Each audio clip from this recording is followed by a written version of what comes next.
All women are different, but they are all women. This video is androcentric from a men's point of view and is presented as opinion, commentary, and debate. Expressing opinions is not violence. These are ideas to challenge, question, and argue in public, because classical liberalism relies on the First Amendment for its dialectic. If you are a feminist, then consider this. If patriarchy truly existed as claimed, feminism could not. And if all men are trash and women are equal to men, then what are we to conclude? Women will die for their children, men will die for their wives and children, and God chose to die for all mankind. Authority rolls up with responsibility. If this framing of facts offends you, click off to a cute cat video. Proceeding further will expose you to gamma bias and criticism directed at ideas, claims, institutions, not at any individual's virtue or dignity. Our method follows the 7 liberal arts. The trivium, grammar, logic, rhetoric, and the quadrivium, arithmetic, geometry, music, and astronomy. And the transcendentals, the good, true, and beautiful. If this framework is not for you, feel free to exit now. It's no disgrace. Women are wonderful. God bless America. Men are great. Men are punching bags. PMS Gets Women Off Murder, written by Conrad Riker. Available now, links in description. The West wasn't conquered, it was betrayed by its own sons. How cultural Marxism, feminized medicine, and male cowardice are killing the future. I once watched a man weep in a Starbucks because his girlfriend ghosted him after he paid for her wisdom teeth. He was 34, worked construction, saved his money, and genuinely believed love meant sacrifice. She was 26, studying gender studies, and dumped him over text with, "I need space to heal from patriarchal conditioning. Let me translate. You're useful until I find someone richer or more entertaining." This isn't heartbreak. This is spiritual vandalism, and it's not rare. It's the system working exactly as designed. The same system that funds breast cancer research 10 times more than prostate cancer. The same system that arrests fathers for contempt when they show up to see their kids, but lets women skip child support with a shrug. The same system that teaches boys they're toxic for wanting respect, while girls are taught to weaponize emotion like trained insurgents. Wake up, you are not broken. The world is, I don't care if you've been divorced, dumped, or diagnosed with low testosterone by a female doctor who won't look you in the eye. None of that disqualifies you. What disqualifies you is staying asleep. Believing the lie that you must apologize for being male, that colonialism is uniquely evil, but the Mongol invasion that slaughtered 40 million people is history, that your early death men die 6 years earlier than women in the US is just biology, not the result of a medical system that treats men like crash test dummies. You think you're free? You're in a cage made of guilt, propaganda, and female whims sold as equality, but the bars are paper. Tear them down. Study the real past, fund your own health, own your mistakes, all of them, and stop letting women blame their moods on hormones while you're expected to be a robot. A man who admits he was wrong without excuse is rarer than a virgin at a sorority house, and twice as powerful. When a woman says, "Let's move to Portland," and you say, "I'll sell my house and go," that's not weakness, that's motion loyalty. It's the same instinct that drove men to cross oceans for their families, not for work-life balance or self-care. And when she springs a last-minute concert on you, the answer isn't, "I have plans." The answer is, "Let me reschedule. I don't miss things with you." Because real love isn't managed, it's lived. And if you hesitate, if you excuse, if you need time to think, you're already gone. Not from her, but from yourself. From the man you were born to be. You want to know why the West is collapsing. Look at the sons we're raising, soft, scared, medicated, begging for approval from women who ditch them for a TikTok influencer. This essay isn't just truth, it's a weapon, and you're either picking it up or becoming part of the wreckage, the siege of the male spirit. How cultural Marxism colonizes the West. 73% of humanities PhDs in the US identify as left-wing. That's not a typo. That's not satire. That's Pew Research. That means for every 10 professors writing your son's syllabus, 7 would rather see Western civilization burned to the ground than defended. They don't teach history, they perform guilt rituals. They don't educate.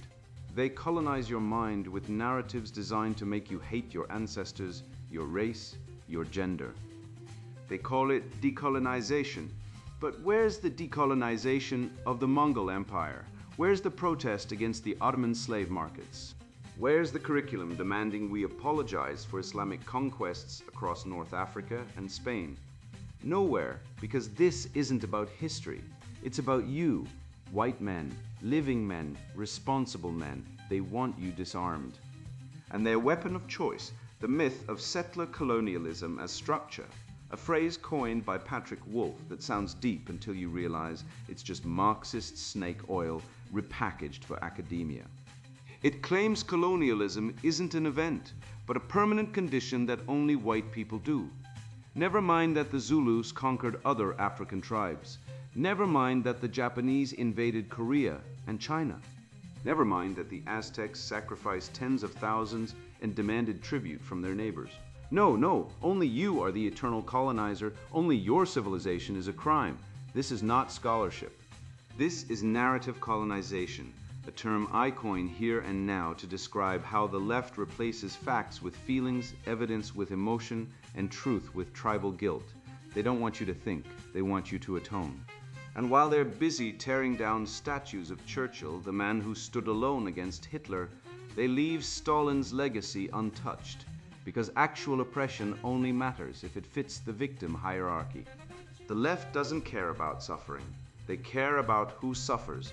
If the victim is a woman, a minority, or a non-Westerner, it's front-page news. If the victim is a white man, silence, or worse, mockery. I once watched a university panel on decolonizing the curriculum where a professor proudly declared that Western science was just one way of knowing. One way of knowing? Tell that to the man whose life was saved by penicillin. Tell that to the astronaut on the International Space Station. Tell that to the guy using GPS to avoid traffic. Western science gave you the internet you're using to read this, the phone in your pocket, the car in your driveway. But no, apparently, Navajo star myths and Aboriginal Dreamtime stories are equally valid when it comes to building a nuclear reactor or curing cancer. This isn't diversity, it's epistemic vandalism. It's the intellectual equivalent of replacing your car engine with a prayer. And the worst part, this isn't some fringe lunatic fringe. It's the mainstream. Your tax dollars fund it. Your kids are taught it. And the reason it spreads so fast is simple. 73% of humanities, PhDs, are on the payroll of cultural Marxism. They aren't educators. They're ideological soldiers. They don't teach logic. They teach loyalty. They don't reward truth. They reward narrative compliance. You say individual rights. They say white supremacy. You say merit, they say privilege. You say free speech, they say hate. Every virtue is inverted. Every strength is framed as a sin, and the goal to make you feel guilty for being competent, for being responsible, for being male. Because once you feel guilty for existing, you'll stop defending civilization. You'll stop building, you'll stop leading. And then they can fill the void with their utopian garbage, where feelings trump facts and victimhood is the only currency. I don't care if you're religious or not, but let's be clear. The left has built a church, and its sacraments are shame, confession, and penance. You confess your privilege, you atone for your identity, and you're granted temporary absolution until the next sin is discovered. It's not theology, it's psychological warfare, and it's working. Look at the data. Men are 91% of workplace fatalities. 81% of suicides are men. Fathers are denied custody in 70% of family court cases, even when they're the primary caregivers. And yet we're told men are oppressors. We're told patriarchy is a system of dominance. But if patriarchy is so powerful, why are men dying earlier? Why are they homeless at higher rates? Why are they more likely to be arrested for online comments? Why are they the ones sent to war? This isn't dominance, this is disposable. And the truth is, Western civilization didn't rise because men oppressed women. It rose because men protected them, because men built cities, defended borders, invented laws, and funded families. And now, the very system they built is being used to vilify them. Feminists scream about the patriarchy while benefiting from the safety, wealth, and rights it created. They want the protection without the protector. the comfort without the cost. And when the protector wakes up when he says enough, they call him toxic, they call him abusive, they call him a threat. This isn't justice, this is ingratitude on an evolutionary scale. And it's not just feminism, it's the entire cultural Marxist ecosystem, from gender studies to critical race theory, that treats men, especially white men, not as individuals, but as original sinners. You were born guilty. And the only way to earn forgiveness is to surrender your agency, your heritage, and your pride. So what's the remedy? Simple. Stop believing their lies. Stop letting them define you. Reclaim history. Read the actual texts. Study the Magna Carta. Read Newton. Read Locke. Read Shakespeare. Not the intersectional critique of Shakespeare. Shakespeare. Learn Latin. Learn logic. Learn rhetoric. Because the trivium isn't just a curriculum. It's a weapon. It's how you cut through the noise. It's how you see the patterns. It's how you expose the fallacies. The left doesn't want you to think. They want you to feel. They weaponize empathy to override reason. They say walk a mile in their shoes, but they never say and then come back and use your brain. You don't need their permission to be proud of Western civilization. You don't need to apologize for Edison because someone else invented the battery. You don't need to tear down Lincoln because the South existed. Every civilization has flaws, but only the West has consistently corrected them, from abolishing slavery to inventing human rights. No other culture did that. Not the Islamic empires, not the Chinese dynasties, not the tribal collectives. Only the West built a system that could critique itself and evolve. And now, the left wants to destroy that system from within by convincing you it's irredeemable. Don't buy it. Don't surrender. The greatest rebellion in the world today is not violence. It's clarity. It's seeing the game for what it is. It's refusing to play. It's raising your sons to be strong, to be proud, to be unapologetically Western. Because if we don't, the siege will succeed. The male spirit will be extinguished, and the lights of civilization will go out, not with a bang, but with a whimper and a diversity statement. It wasn't until I started digging into the data, after my own dismissal in that clinic, that I realized this wasn't just bias. It was policy, institutionalized, funded, celebrated, while women's health initiatives blanket the news with pink ribbons and corporate sponsorships. Men's health languishes in silence, underfunded and mocked as toxic for daring to demand attention. The numbers don't lie. Prostate cancer kills nearly as many men as breast cancer does women, yet research funding isn't even close. This isn't healthcare. It's gynocentric triage, where men are expected to endure, suppress, and disappear until we do. The war on male health, systemic neglect, and the feminization of medicine. Men are the anvil, women are the hammer. Nietzsche once said, and in today's medical system, the anvil is being ignored while the hammer gets velvet gloves and a standing ovation. I walked into a clinic last year with crushing fatigue, brain fog, and night sweats, symptoms that would send any woman into a full diagnostic cascade. The doctor looked at me, shrugged, and said, "Stress? Drink more water."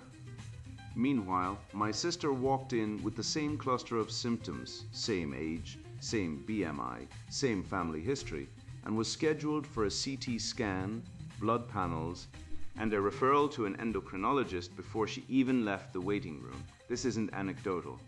A 2020 JAMA Network study confirmed that men are significantly less likely to be referred for diagnostic testing for identical symptoms. Medicine doesn't treat illness, it treats gender. And if you're male, you're not a patient, you're a liability. Look at the funding. Breast cancer receives over 3 times the federal research dollars compared to prostate cancer, despite nearly identical mortality rates. The NIH funnels billions into women's health, while male-specific conditions, testicular cancer, male infertility, hormonal decline, are treated like afterthoughts. It's not science, it's ideology. Feminist activism turned pink ribbons into a multi-billion-dollar branding exercise, while men's health quietly rots in the basement. We've got walkathons for breast cancer, galas, celebrity endorsements, NFL uniforms dyed pink. Yet when was the last time you saw a national campaign for male suicide prevention? When was there a Blue November that didn't get mocked on Twitter? The answer is never, because society doesn't mourn men. It uses them. This is structural misandry. 90% of government health spending targets women, according to CDC and NIH data, and the remaining 10% is often split across all male health concerns.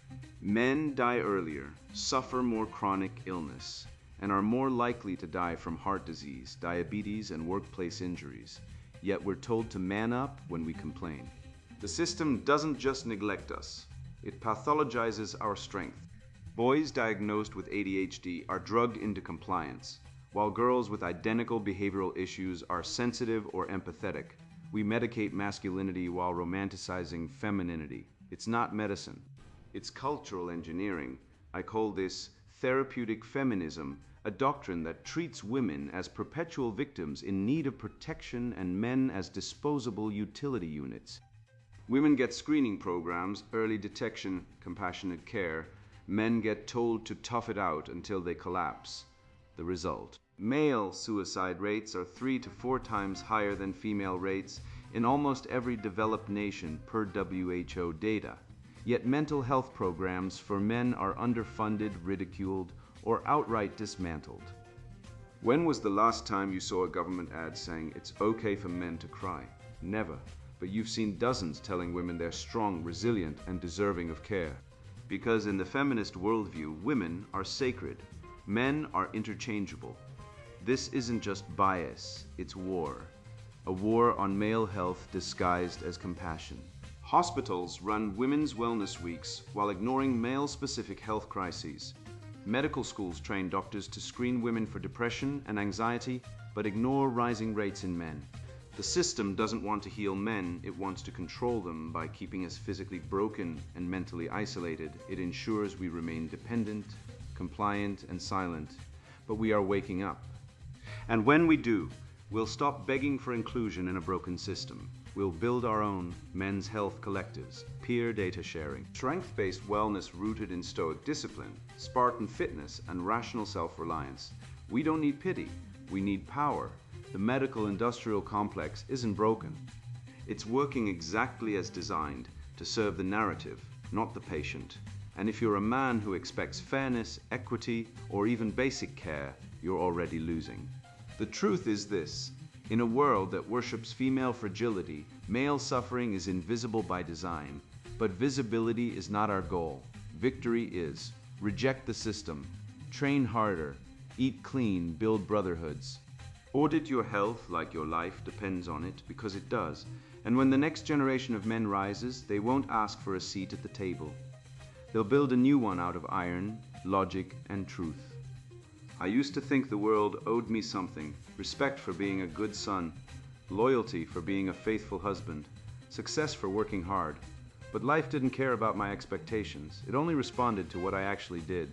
And when I finally stopped measuring my worth by what others gave me and started measuring it by what I refused to excuse in myself, everything changed. That's when I discovered the truth hidden beneath centuries of Western wisdom. Accountability is the first act of rebellion against the gynocentric lie that men are disposable. Accountability as armor, the man who owns his life versus the excuse machine. I was faithful for 10 years, then I met her. She looked at me like I mattered, and I broke. But instead of saying I chose to cheat, I said, she made me feel alive again. My wife was cold, distant, never satisfied me. I blamed my wife, I blamed biology, I blamed society, I blamed my father's absence. I blamed capitalism, I didn't blame me. And that's when I realized excuse-making isn't self-defense, it's self-enslavement. Every time a man says she made me do it, he hands his agency to the woman, to the system, to the universe, and kneels before the altar of victimhood. I was no different, but unlike most men, I studied the wreckage. I read Schopenhauer's The World as Will and Representation and learned that the will-raw, blind, irrational desire is the engine of suffering, and modern men are its slaves, especially when it comes to women. Women aren't evil, they're human. But their evolutionary imperatives, hypergamy, emotional manipulation, resource extraction, mean they will on average punish accountability and reward excuse-making. Why? Because an accountable man is dangerous. He can walk away. He doesn't need her validation. He doesn't need her warmth. He doesn't beg for her attention, and that terrifies her. So she engineers environments, family courts, divorce laws, social media outrage, workplace HR policies, where excuse making is rewarded and accountability is punished. Look at the data. 70% of divorces are initiated by women NSFG, CDC. In family court, fathers lose custody 80% of the time even when both parents are fit, NFC US. False domestic violence accusations. 15 to 20% proven false, but 90% of accused men still lose custody, jobs, and reputations. Hamburger, 1992. Azer, 2015. You can be arrested for saying you're overreacting to a woman having a PMS rage episode. That's not justice. That's genocratic totalitarianism, and men keep feeding it by blaming women for their own failures. She gaslit me. She narcissistically abused me. She weaponized motherhood. No. You failed to set boundaries. You failed to walk away. You failed to grow strong enough to say no. You're not a victim. You are a man who outsourced his will to a woman, and now you're shocked she drove it off a cliff. Jordan Peterson didn't become famous because he told men to get lucky. He became famous because he said, clean your room. Not blame your mom. Not blame patriarchy. Not blame trauma. Clean your room. It's a metaphysical command. It means stop waiting for the world to fix you. Fix yourself. Because the moment you do, you break the spell. You see the game. You see that every leftist ideology, from feminism to CRT to queer theory, is built on one foundational lie: you are not responsible. They say society made you poor. They say patriarchy made you angry. They say your trauma made you fail. But the truth is, you are responsible. You chose to stay in a dead marriage. You chose to not learn a skill. You chose to not go to the gym. You chose to not read philosophy. You chose to not master your emotions. And until you admit that, you will remain a puppet, dancing on the strings of women, therapists, politicians, and corporations who profit from your helplessness. I once met a man who lost his job during the 2020 lockdowns. He posted on Reddit, "The system is rigged. The patriarchy crushed me. I'm unemployable." Meanwhile, another man, same layoff, same city, spent 3 months learning full-stack development. He built an app that automated invoice tracking for small businesses. He now earns 6 figures freelancing. What was the difference? One man believed in victimhood. The other believed in accountability. And accountability isn't just moral, it's strategic. Rotter's 1966 study on locus of control proved it. People who believe they control their outcomes earn more, live longer, and report higher life satisfaction. The accountability shield isn't philosophy, it's armor. When you own your mistakes, you become bulletproof. Why? Because liars can't accuse you of hypocrisy. Manipulators can't trap you in contradictions. Women can't weaponize your past against you, because you've already admitted your flaws and corrected them. I did it. I told my ex-wife. I cheated. It was my choice. I was weak. I failed you. I'm not asking for forgiveness. I'm rebuilding myself. She laughed, said I was toxic. But my son looked at me and said, "Dad, that took courage." And that's the point. Accountability doesn't win back women. It wins back yourself. It forges character. It builds credibility. It attracts real allies. Men who don't whine. Women who respect strength. Communities that value truth. The modern world is a circus of performative victimhood. Men fake PTSD. Women fake abuse. Everyone screams "I'm traumatized," as if it absolves them of duty. But the Stoics knew better. Epictetus was a slave. Marcus Aurelius ruled an empire. Both said the same thing. You are not what happens to you, you are what you do about it. So clean your room, apologize when you're wrong, fix what you broke. And when a woman says, "You're emotionally unavailable," say, "No, I'm emotionally responsible." When HR says you're toxic for disagreeing, say, "No, I'm accountable." And when the world demands you kneel before the altar of female fragility, stand up and say, "I own my life. You will not take it." That's not rage. That's resurrection. I learned this the hard way, through betrayal, silence, and plans dissolved like sugar in rain. I once trusted words over motion, believing promises were bonds. They're not. Promises are cheap. Motion is the only currency loyalty trades in. A man who loves you doesn't tell you he's there. He shows up, recalibrates, shifts his orbit without drama when life demands it. Anything less is not respect. It's passive abandonment wearing a mask of reason. The test of motion, loyalty, flow, and the real measure of a man. Loyalty isn't what a man says when he's full of wine and romance. It's what he does when you change the plan at midnight. That's not sentimentality. That's field-tested truth.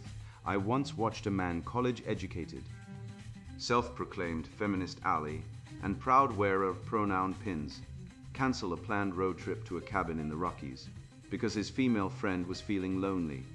His girlfriend had spent weeks organizing the trip. He didn't reschedule, he didn't apologize. He ghosted her itinerary like it was a spam email. This isn't just disrespect, it's emotional infidelity masquerading as empathy. And the feminist framework not only excuses it, it celebrates it. They call it emotional labor, as if caring about your partner's plans is some oppressive chore men must reluctantly endure. But real men don't treat loyalty like a spreadsheet of debits and credits. Real men move when it matters. You want to know a man's character? Don't listen to his promises. Watch his motion. The ancient Spartans didn't test warriors by asking them how brave they were. They threw them into battle and observed. Same principle applies today. There's a concept I call motion loyalty. The idea that commitment isn't revealed in milestones or declarations, but in a man's readiness to shift, adjust, and move without delay when his partner starts something new. It's not about blind obedience, it's about flow. Think of a jazz musician who doesn't miss a beat when the tempo shifts. That's competence, that's presence, that's masculinity. The stiff man, the one who says, I can't, I already have plans, is not protecting boundaries. He's hiding behind them. He's emotionally rigid, treating every change in routine like a personal offense. And data shows men like that are far more likely to end up divorced. The Gottman Institute has shown that couples who take part in unplanned activities report much higher satisfaction because unexpected moments build trust, not disorder. Let's talk about the military. In elite units, bonding doesn't happen during debriefings or team-building retreats. It happens in the field, when plans collapse, when the mission changes, when someone gets injured. Those who adapt, who move without question, earn loyalty. Those who hesitate, who demand justification, are liabilities.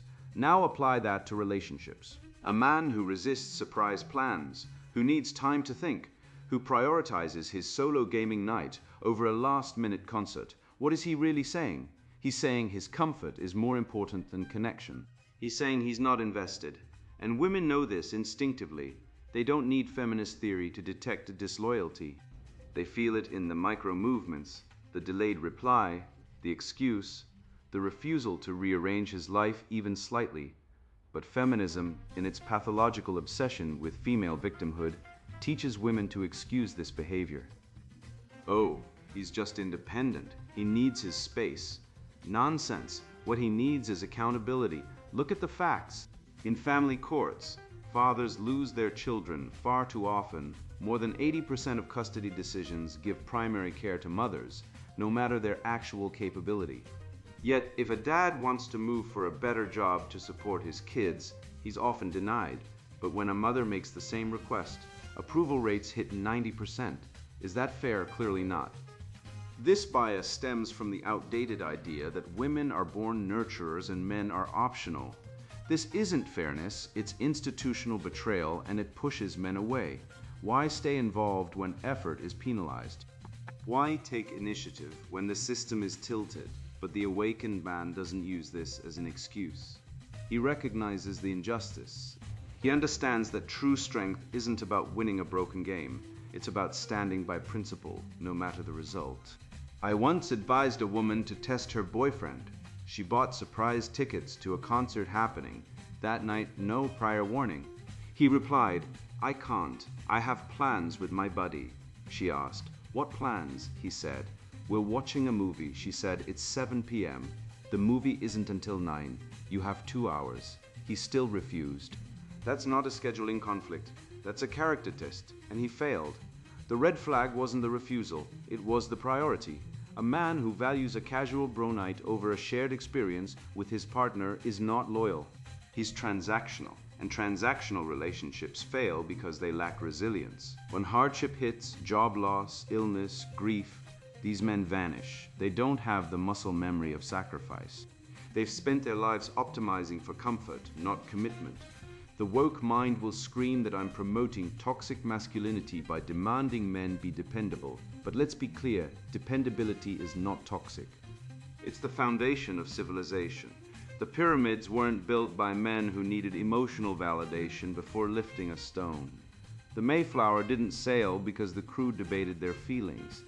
Greatness comes from action under uncertainty. And in relationships, emotion loyalty is the antidote to the feminist lie that men are emotionally stunted. Men aren't broken.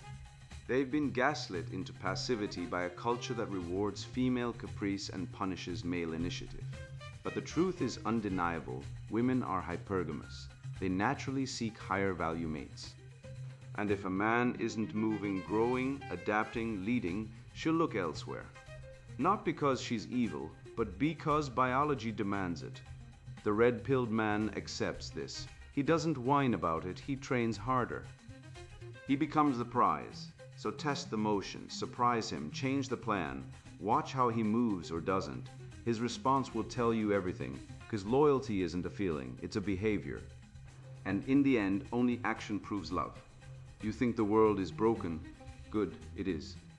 But not because of toxic masculinity or colonial legacies. That's the fairy tale spun by tenured Marxists who've never worked a day in their lives. The rot runs deeper. It's the systematic castration of male responsibility, replaced with a carnival of victimhood, where women abort 93 million male babies globally every year, UN 2023. Yet we're told men hold all the power. You've been gaslit by a priesthood of feminized academics who preach that Western civilization, the force that eradicated smallpox, landed on the moon, and gave us Shakespeare, is somehow the root of evil. Meanwhile, they ignore that in matriarchal tribes, like the Mosuo of China, women own property and choose lovers freely. And still 40% of men vanish from family life within 5 years.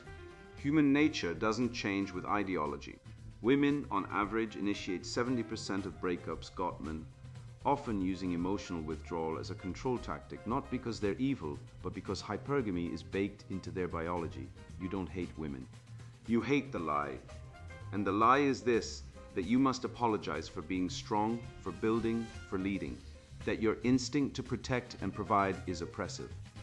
That your silence when she screams is abuse, but her walking out after 9 years of your labor is self-actualization.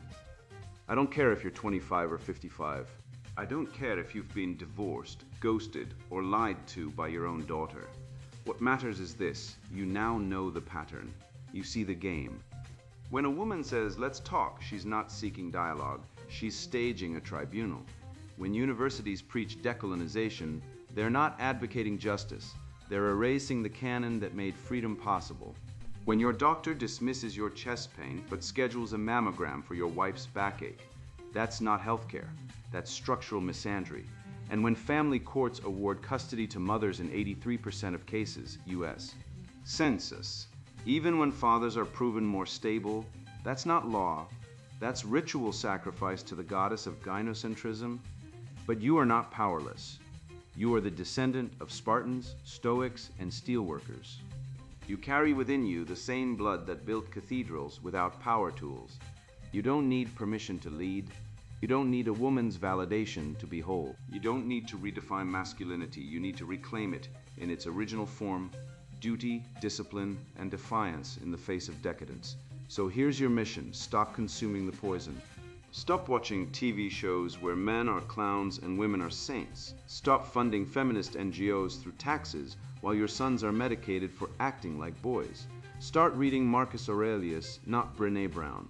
Start lifting weights, not guilt. Start demanding accountability from yourself first, then from those around you. Test men by their motion, not their words. Walk away from women who weaponize emotion. And for God's sake, stop pretending that equality means symmetry. It doesn't.